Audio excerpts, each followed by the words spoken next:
काल फलटण पंचायत समितीच्या सभापती निवडीवेळी जे फलटण तालुक्यामध्ये ओरिजिनल ओबीसी समाजाला डावलून एक मराठा कुणबी समाजाच्या उमेदवाराला सभापतीपद देण्याची चर्चा सुरू आहे. आज तुम्ही फलटणमध्ये आल्यात, काय तुमच्या भावना याविषयी? चर्चा नाही, फक्त ऑलरेडी हे आमचं संविधानिक पद जे मूळ ओबीसींना मिळायला हवं होतं ते पद ऑलरेडी इथल्या राज्यकर्त्या लोकांनी, राजे रजवाड्यांनी हे त्यांच्या घरामध्ये घेतलेलं आहे. त्यामुळं आमच्या मागासवर्गीयांच्या ताटात अनाथ माती घालवण्याचं काम, ज्यांना आम्ही पिढ्यानपिढ्या मतदान दिलं, ज्यांना आम्ही मान सन्मान दिला, ज्यांना आम्ही राजे म्हणून मान सन्मान दिला, त्या माणसाने आम्हा मागासवर्गीयांना जे घटनेनं, जे मंडळ आयोगाच्या माध्यमातून जे ओबीसीला आरक्षण मिळालेलं होतं ते आरक्षण हिरावून घेण्याचं काम फलटणमधल्या लोकांनी केलंय. आणि त्याच्या पलीकडे जाऊन महाराष्ट्राचे मुख्यमंत्री आणि महाराष्ट्रातल्या अनेक मंत्र्यांनी सांगितलं होतं की आम्ही 2 सप्टेंबरचा GR काढलाय, तो मूळ ओबीसीच्या आरक्षणाला धक्का लागत नाही. मग त्याची प्रयोगशाळा आमच्या फलटणमध्ये केली का तुम्ही? ही प्रयोगशाळा कोल्हापूरचं महापौर पद देताना तुम्ही कुणाला दिलं? पिंपरी चिंचवडमध्ये, पुण्यामधली परिस्थिती काय? त्याचबरोबर अहिल्यानगरमधला महापौर कोण झाला?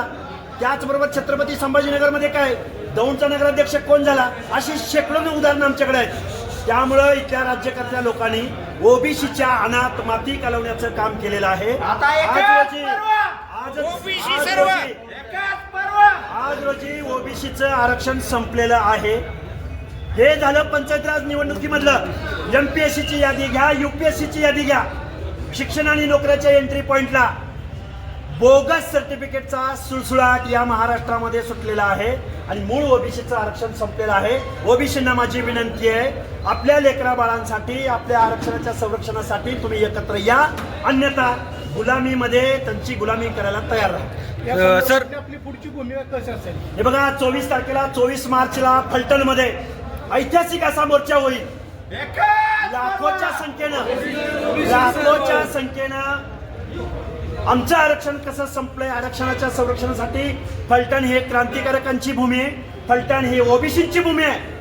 ज्या लोकांना आमच्या दारात मतं मागायला यायचे त्या माणसांना आम्ही हा जाब विचारण्यासाठी 24 मार्च रोजी आम्ही ओबीसी आरक्षण बचाव, ओबीसी एल्गार मोर्चा, नवे पर्व ओबीसी सर्व ही भावना डोळ्यासमोर ठेवून आम्ही येत्या 24 तारखेला फलटणमध्ये मोर्चा काढत आहोत, मोर्चाची हाक देत आहोत. आताच आपण बोललं की आज सध्या अर्थसंकल्पीय अधिवेशन सुरू आहे आणि ओबीसी व त्यामध्ये सुद्धा अन्याय झालेला आहे. हा अन्याय कायमच होत आलेला आहे.